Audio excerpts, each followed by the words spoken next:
రీసెంట్గా రిలీజ్ అయిన now you see me 3, wicked 2 and running man లాంటి ఫిల్మ్స్ చూడలేకపోయాను టైం కుదరక. But season 2 road to revenge film చూడడం జరిగింది. సో సీజన్ 1 మీలో చాలా మంది ఆల్రెడీ చూసే ఉంటారు. అండ్ రీసెంట్గా ఇట్ వెల్కమ్ టు డెరీ ఎపిసోడ్ 5 కూడా చూడాలి. అండ్ కంప్లీట్గా వచ్చిన తర్వాత రివ్యూ పెడతాను. ప్రస్తుతానికి చూసిన ఈ సినిమా అయితే మాత్రం అంటే పార్ట్ 1 మీరు చూసి మీకు నచ్చినట్టయితే ఆ బ్యాడాస్, ఆ బ్రూటల్, ఆ వైలెన్స్, అదే రేంజ్ యాక్షన్ సీక్వెన్సెస్ ని ఎక్స్పెక్ట్ చేస్తే మాత్రం పక్కాగా ఈ సీక్వెల్ కూడా అలాంటి బ్రూటల్ సాటిస్ఫాక్షన్ ఎక్స్పీరియన్స్ అయితే ఇస్తుంది. ముఖ్యంగా థియేటర్స్ లోని పార్ట్ 1 కన్నా పార్ట్ 2 కి కాస్త బడ్జెట్ ని పెట్టారు. దానివల్ల థియేటర్స్ లోని ఆ మోటర్ మేహం చాప్టర్ అయితే మాత్రం అద్భుతమైన ఎక్స్పీరియన్స్ అనమాట. ప్రీవియస్ గా సీజన్ 1 లో కూడా నాకు కొన్ని స్టంట్స్ అండ్ కొన్ని స్పెషల్ ఎలిమెంట్స్ అనేవి యూనిక్ గా అనిపిస్తాయి. అంటే ఆ బ్యాడాస్ ఎక్స్పీరియన్స్, లైక్ ఆ కిల్లింగ్ సీక్వెన్సెస్ గానీ, ఆ ట్రిక్స్ గానీ, ఇవన్నీ కూడా అలాంటి యూనిక్నెస్ ఈ మోటర్ మేహం లోని లిటరల్లీ జా డ్రాపింగ్ ఎక్స్పీరియన్స్ ఇచ్చింది. డైరెక్టర్ ఆ సీన్స్ ని అద్భుతంగా ఆ టేకింగ్ లోని చాలా బాగా ఎగ్జిక్యూట్ చేశారనమాట. ఈవెన్ పార్ట్ 1 లో కూడా అలాంటి బ్యాడాస్ మూమెంట్స్ ని, అలాంటి జా డ్రాపింగ్ అడ్వెంచర్ సీన్స్ ని గానీ, వైలెన్స్ ని, ఆ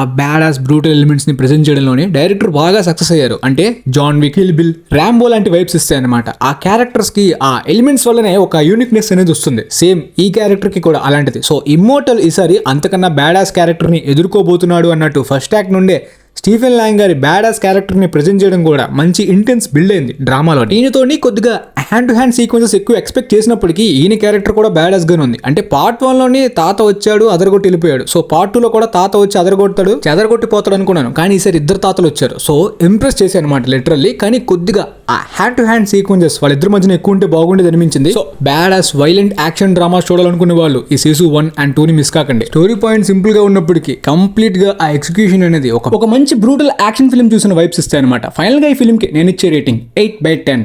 ప్లాట్ సింపుల్ గా ఉండడం వల్ల -పాయింట్ అను, కానీ ఈ 2 పార్ట్స్ లో నాకు అనిపించే -పాయింట్ కొన్ని పవర్ఫుల్ బ్యాడాస్ క్యారెక్టర్స్ ఉంటాయి. లేపేసే అవకాశం వచ్చినా కూడా చంపరు. అలా చంపేసే సినిమా అక్కడతో అయిపోద్ది. బట్ ఆ చంపేసే సీక్వెన్స్ ని ఎందుకు రాయడం, దానివల్ల ఈ ఎలిమెంట్ ఇక్కడతో కూడా కథని ఎండ్ చేసేయచ్చు కదా అనే ఆప్షన్ కామన్ ఆడియన్స్ కి కూడా వచ్చేలాంటి ఒక సీక్వెన్స్ ఉంది. చెప్తే స్పాయిలర్ అవుతుంది. ఎనీవే ఇప్పటిదాకా సీజన్ 2 6 మిలియన్స్ ని కలెక్ట్ చేసింది. ఫస్ట్ పార్ట్ 14 మిలియన్స్ కలెక్ట్ చేసింది. ఫిన్లాండ్ కంట్రీకి అది ఎక్కువ కలెక్షన్సే. సో పార్ట్ 2 కాస్త ఎక్కువ ఎక్స్పెక్ట్ చేయొచ్చు. మరి అంటే ఆ ఫిన్లాండ్ కంట్రీ అని కాదు, బడ్జెట్ 12 మిలియన్స్ పెట్టారు కాబట్టి మినిమం 25-30 మిలియన్స్ ఎర్న్ చేయాలనుకుంటున్నారు. మరి ఆ రేంజ్ లో రావాలంటే ఈ ఓపెనింగ్ సరిపోవు. మరి చూద్దాం లాంగ్ రన్ లో ఎలా పర్ఫామ్ చేస్తుందో. పార్ట్ 1 అయితే బాగానే ఆడింది, పార్ట్ 2 వచ్చింది. అండ్ పార్ట్ 3 కంటిన్యూ చేసేంత స్కోప్ ఉంది ఈ బ్యాడాస్ క్యారెక్టర్ కి, లైక్ జాన్ విక్ లానే. ఇన్ఫాక్ట్ ఈ 2 ఫిల్మ్స్ కూడా తక్కువ డ్యూరేషన్ లో ఫాస్ట్ గా అయిపోయిన ఫీల్ కూడా వస్తుంది.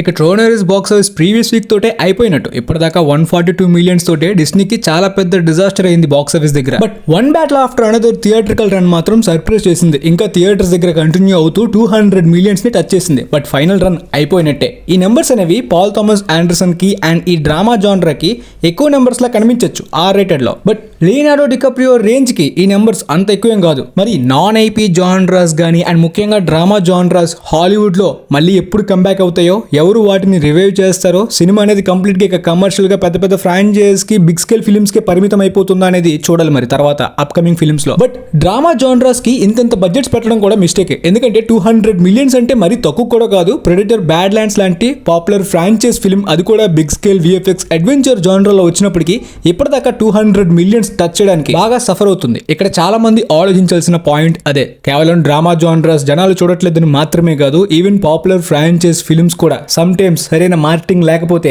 ఈ నెంబర్స్ అచీవ్ చేయడం కాంపిటీషన్ లోని కష్టమవుతుంది. ఇప్పటిదాకా 160 మిలియన్స్ కలెక్ట్ చేసిన ఈ cinema break even target 230 millions దాటి కలెక్ట్ చేస్తే కాస్త సేఫ్ ప్రాఫిట్స్ అని ఎక్స్పెక్ట్ చేశారు. బట్ చూస్తుంటే ఇప్పుడు 300 మిలియన్స్ టచ్ చేసేలా లేదు. 250 కూడా కష్టంలా కనిపిస్తుంది. మేబీ 200-230 దగ్గరలో ఆగిపోయేలాగా కనిపిస్తుంది. లేదా 200 మిలియన్స్ కూడా వెళ్ళకపోతే చాలా మంది షాక్ అవుతారు. ఒక పాజిటివ్ రివ్యూస్ తోటి ఒక కమర్షియల్ సినిమా కూడా ఇలా పర్ఫామ్ చేయడం వల్ల. ఇక గ్లెన్ పవల్ గారి రన్నింగ్ మ్యాన్ ఫిల్మ్ గురించి నేనైతే ఈగర్లీ వెయిట్ చేశా. బట్ చాలా తక్కువ స్క్రీన్స్ లోని ఎక్కువ రోజులు కూడా సరిగ్గా ఆడలేదు. సో నా బిజీ ఉండడం వలన మొదటి రోజు మిస్ అయితే తర్వాత చూడడానికి స్క్రీన్స్ కూడా లేవు, షోస్ కూడా అవైలబుల్ గా లేవు. అంత బ్యాడ్ రిలీజ్ ఇండియాలోని. ఈవెన్ ఫారెన్ లో కూడా వరస్ట్ మార్కెటింగ్. క్లియర్ గా పారామౌంట్ పిక్చర్స్ వాళ్ళు ఎప్పటి నుండో మనం బ్లేమ్ చేస్తున్నాం. మార్కెటింగ్ టీమ్ బాగా వీక్ గా ఉంటారు ఆ స్టూడియోస్ కి. ఇనిషియల్ గా తెలుగు డబ్బింగ్ లో కూడా రిలీజ్ చేద్దామని ట్రైలర్ ని వదిలేరు. బట్ తర్వాత చాలా కంట్రీస్ లోని కూడా సరిగ్గా ప్రాపర్ గా రిలీజ్ చేయలేదు. అంత బ్యాడ్ డిస్ట్రిబ్యూషన్ గా మారిపోయింది పారామౌంట్ వాళ్ళది. రీసెంట్ గా గ్లెన్ పవెల్ చాలా మంచి ఫామ్ లో ఉన్నారు, వరుసగా హిట్స్ గానీ ఫిల్మ్స్ గానీ. బట్ ఈ ఫిల్మ్ కంప్లీట్ గా కొలాప్స్ అయిపోయింది బాక్స్ ఆఫీస్ దగ్గర. కేవలం 49 మిలియన్స్ కలెక్ట్ చేసి పెద్ద డిజాస్టర్ అయిపోయింది.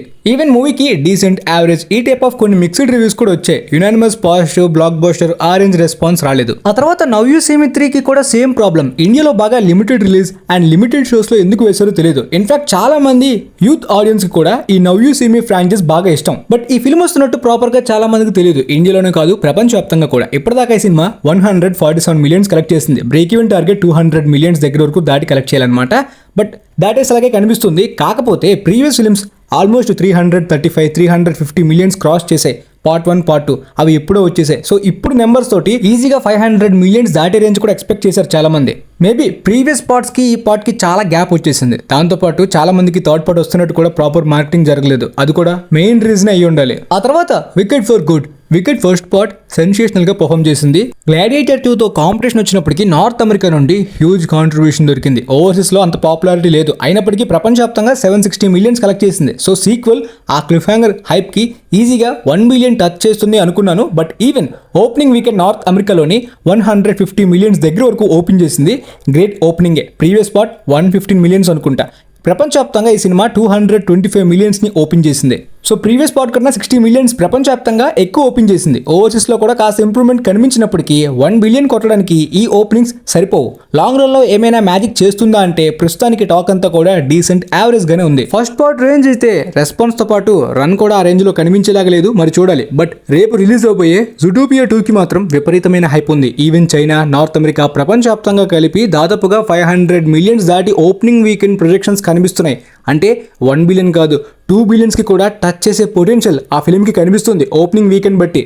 9 ఇయర్స్ బ్యాక్ వచ్చిన జూటోపియా 1 బిలియన్ దాటి కలెక్ట్ చేసింది. అండ్ ఇప్పుడు యానిమేటెడ్ ఫిల్మ్స్ కి లాంగ్ రన్ కూడా హెవీగా ఉంటుంది. సో ఈ సీక్వెల్ 2 బిలియన్స్ కొట్టే అవకాశం ఉంది. అండ్ నెజా 2 ని బీట్ చేస్తుందా లేదా కూడా చూడాలి. ఎందుకంటే నెక్స్ట్ మంత్ లోని అవతార్ థర్డ్ పార్ట్ కూడా ఉంది. మరి చైనా మాత్రమే కాదు, ఇండియాలోని శ్రద్ధా కపూర్ తో డబ్బింగ్ చేస్తున్నారు హిందీ మార్కెట్ కోసం. మరి చూడాలి ఇండియాలో కూడా ఎలా పర్ఫామ్ చేస్తుందో ఈ సినిమా. ఆ తర్వాత ఒక సాడ్ న్యూస్ అని చెప్పాలి. Dare devil Born again Netflix dare devil fans కి ఫుల్ రేంజ్ లో సాటిస్ఫై చేయకపోవచ్చు, కానీ ఆ షోలోని సీజన్ 1 లోని పనిషర్ వచ్చే సీన్స్ అన్ని కూడా చాలా మందిని ఎంటర్టైన్ చేశాయి. కానీ అప్కమింగ్ సీజన్ 2 లోని పనిషర్ క్యారెక్టర్ మరి తిరిగి రావట్లేదు అనే న్యూస్ నిజంగా బ్యాడ్ న్యూస్ అనే చెప్పాలి. అప్కమింగ్ డేర్ డెవిల్ సీజన్ 2 లోని పనిషర్ లేకుండానే అడ్జస్ట్ అవ్వాలి. ఎందుకంటే పనిషర్ కి సంబంధించిన స్పెషల్, దాంతో పాటు బ్రాండ్ న్యూ డే లోని కూడా Punisher character key role play చేస్తున్నాడు. కాబట్టి మేబీ ఈ డేర్ డెవిల్ సీజన్ 2 లోని కనిపించకపోవచ్చు. ఆ తర్వాత HBO లోని రీబూట్ అవబోతున్న హ్యారీ పాటర్ షోలోని న్యూగా హ్యారీ పాటర్ కోసం కొత్త కాస్టింగ్ తీసుకున్న విషయం మనందరికీ తెలిసిందే. సో ఒకప్పుడు హ్యారీ పాటర్ రోల్ ని ప్లే చేసిన డానియల్ రెడ్క్లిఫ్ గారు ఈ న్యూ కిడ్ కి ఒక లెటర్ ని కూడా పంపించారంట. అదే మీరందరూ కూడా సెట్స్ లోని హ్యాపీగా ఎంజాయ్ చేస్తున్నారు, మంచి టైం ని నాకన్నా బెటర్ ఎంజాయ్మెంటే మీరు అనుభవిస్తున్నారని అనుకుంటున్నాను ఒక లెటర్ రాశాడు. ఆ కిడ్ నుండి కూడా ఒక మంచి రిప్లై వచ్చిందని చెప్పి రీసెంట్ గా తెలిపారు. సో ఆయన కూడా ఈ షో గురించి ఈగర్లీ వెయిట్ చేస్తున్నారంట. అలానే లెజెండరీ డైరెక్టర్ గిలెర్మో డెల్ టోరో గారు రీసెంట్ గా ఫ్రాంకెన్స్టైన్ న్యూ అడాప్టేషన్ లోని ఒక అద్భుతమైన సినిమాని అందించారన్నమాట. ఆయన ఆల్రెడీ అవతార్ థర్డ్ పార్ట్ ని చూసేసినట్టు ఒక ఇంటర్వ్యూలో చెప్పారు. ఈ మాస్టర్ పీస్ చాలా మందిని పక్కాగా సర్ప్రైజ్ చేయబోతుంది అని చెప్పి ఆయన తెలిపారు. ఈవెన్ జేమ్స్ కెమెరాన్ గారు ఇంతకు ముందు ఈ అవతార్ థర్డ్ పార్ట్ చూసిన టెస్ట్ స్క్రీనింగ్ క్రిటిక్స్ కూడా ఈ విధంగా ఈ థర్డ్ పార్ట్ లో ఒక సర్ప్రైజ్ ఉంది ప్రీవియస్ ఫిల్మ్స్ కన్నా అని అంటున్నారు. మరి ఆ సర్ప్రైజ్ ఏంటో చూడాలి. దాంతోపాటు F1 సీక్వెల్ కి సంబంధించిన డెవలప్మెంట్ బిగినింగ్ స్టేజ్ లోని, అంటే ఆల్మోస్ట్ ప్లానింగ్స్ అన్ని కూడా మొదలయ్యే స్టేజ్ లో ఉన్నాయని చెప్పి డైరెక్టర్ జోసెఫ్ కొసిన్స్కీ గారు రీసెంట్ గా తెలిపారు. అంటే రైటింగ్ అండ్ ప్రీ ప్రొడక్షన్ ఎప్పుడు చేయాలనే ప్లానింగ్స్ మొదలయ్యాయని. ఆ తర్వాత మోవానా లైవ్ యాక్షన్ రీమేక్ కి సంబంధించిన ఫస్ట్ లుక్ అండ్ టీజర్ అనేది ఆల్రెడీ రిలీజ్ అయింది. ఫారెన్ లో అయితే కంప్లీట్ గా మిక్స్డ్ అండ్ నెగిటివ్ రెస్పాన్స్ ఉంది. అంటే ఒక యానిమేషన్ వైబే వస్తుంది, VFX ఇంకా కంప్లీట్ కాలేదా లేదంటే రియల్ లొకేషన్ లో షూట్ చేసిన విజువల్స్ ని తర్వాత చూపిస్తారని. దాంతోపాటు డ్వేన్ జాన్సన్ గారు జుమాంజీ 4th పార్ట్ యొక్క షూటింగ్ లో కూడా ఆల్రెడీ జాయిన్ అయ్యారు. రీసెంట్ గా ఆయన వెయిట్ తగ్గడం వల్ల ఒకప్పుడు బల్క్ గా కనిపించేవాళ్ళు, బట్ రీసెంట్ గా సెట్ ఫోటోస్ లోని కాస్త సన్నమైనట్టు కొద్దిగా చిన్నగా కనిపిస్తున్నారన్నమాట. ఎనీవే ఇది జుమాంజీ ఫ్రాంచైజ్ లో లాస్ట్ ఫిల్మ్ అని కూడా డ్వేన్ జాన్సన్ గారు తెలిపేశారు. ఆ తర్వాత ఎలిటా బ్యాటిల్ ఏంజల్ సీక్వెల్ కి సంబంధించిన ఒక అద్భుతమైన అప్డేట్ వచ్చింది. జేమ్స్ కెమెరాన్ గారు రీసెంట్ గా తెలిపింది ఏంటంటే పక్కాగా ఎలిటా బ్యాటిల్ ఏంజల్ సీక్వెల్ ని తీసి తీరుతాను అని ఒక ప్రామిస్ చేసినట్టయితే మాత్రం ఆయన అంటే ప్రమాణం చేస్తున్నాను, పక్కాగా అట్లీస్ట్ ఒక్క ఎలిటా బ్యాటిల్ ఏంజల్ సీక్వెల్ అయినా సరే తీస్తాను. మా డైరెక్టర్ నేను ఆల్రెడీ డిస్కషన్స్ లో ఉన్నా అని చెప్పారు. అంటే ఎలిటా బ్యాటిల్ ఏంజల్ పార్ట్ 1 డైరెక్టరే పార్ట్ 2 కూడా తీస్తారు, బట్ జేమ్స్ కెమెరాన్ గారు ప్రొడక్షన్ అండ్ రైటింగ్ లోని ఇన్వాల్వ్ అవుతారు. చెప్పారనమాట. బట్ పక్కాగా సీక్వెల్ అయితే తీస్తాను, సో ఒక్క సీక్వెల్ రాకుండా అయితే మాత్రం ఆగదు అని చెప్తున్నారు. ఆ తర్వాత MCU మెయిన్ రిపోర్టర్ డానియల్ రిచ్మ్యాన్ అయితే మాత్రం టోబీ మ్యాగ్వైర్ ఎవెంజర్స్ డూమ్స్డే షూటింగ్ లో జాయిన్ అయినట్టు తెలిపారనమాట. అదేంటి ఎవెంజర్స్ డూమ్స్డే యొక్క షూటింగ్ అనేది సెప్టెంబర్ లోనే కంప్లీట్ అయిపోయింది, ఇప్పుడు జాయిన్ అయినట్టు న్యూస్ రావడం ఏంటి అని చెప్పి మేబీ లాస్ట్ స్టేజ్ లో షూట్ చేసిన కొన్ని సీన్స్ లేదంటే రీషూట్స్ లోని యాడ్ చేస్తున్నారా అనే డౌట్స్ చాలా మందికి రావచ్చు. Maybe cliff hanger secret words కి సంబంధించిన కొన్ని సీన్స్ కూడా రీసెంట్ గా షూట్ చేస్తున్నారనమాట. ఆ సీన్స్ ని డూమ్స్డే లో కూడా పెట్టే అవకాశం ఉందని కూడా రీసెంట్ గా రిపోర్ట్స్ వచ్చాయి. మేబీ ఆ సీన్స్ లోనే, ఆ క్రూషియల్ సీన్స్ లోనే టోబీ మ్యాగ్వైర్ ప్లే చేయబోతున్నారు అని ప్రస్తుతానికి న్యూస్ వస్తుంది. బట్ డానియల్ రిచ్మ్యాన్ అయితే డూమ్స్డే లో ఉండబోతున్నట్టే చెప్పారు. బట్ మన మ్యాడ్ మ్యాక్స్ సేడీ సింగ్ అయితే మాత్రం సీక్రెట్ వార్స్ కాస్టింగ్ లోని జాయిన్ అయిపోయింది. చాలా మంది ఈమె క్యారెక్టర్ కి టోబీ మ్యాగ్వైర్ క్యారెక్టర్ కి ఏమైనా కనెక్షన్ ఉండొచ్చా సీక్రెట్ వార్స్ లోని, అది రివీల్ చేస్తారని కూడా అంటున్నారు. ఆల్రెడీ ఈమె బ్రాండ్ న్యూ డే లో కూడా కనిపించబోతుంది. ఆ తర్వాత ఒక క్లారిఫికేషన్ ఏంటంటే రీసెంట్ గా మన ఇండియాలోని కొన్ని పేజెస్ అండ్ కొన్ని సైట్స్ లో అయితే మాత్రం ఎవెంజర్స్ డూమ్స్డే అనేది డిసెంబర్ నుండి మేకి, అదే 2027 కి పోస్ట్ పోన్ అయినట్టు ఒక రూమర్ అయితే సర్క్యులేట్ అవుతుందన్నమాట. ఇది హాలీవుడ్ మీడియా నుండి రాలేదు, కేవలం ఇండియాలో మాత్రమే ఆ రూమర్ అనేది కొద్దిగా సర్క్యులేట్ అవుతుంది. మన ఫాలోవర్ లో ఒక పర్సన్ అడిగారు డూమ్స్డే పోస్ట్ పోన్ అయ్యే అవకాశం ఉందా అని చెప్పి. లేదు, ఆల్రెడీ పోస్ట్ ప్రొడక్షన్ అనేది మొదలైపోయింది. సినిమా రిలీజ్ అవడానికి ఇంకా సంవత్సరం టైం ఉంది. సో ఎట్టి పరిస్థితుల్లో కూడా డూమ్స్డే పోస్ట్ పోన్ అయ్యే ఛాన్సే లేదు. ఆల్రెడీ షూటింగ్ కూడా అయిపోయింది. సో ఆ న్యూస్ అయితే ఫేకే గైస్.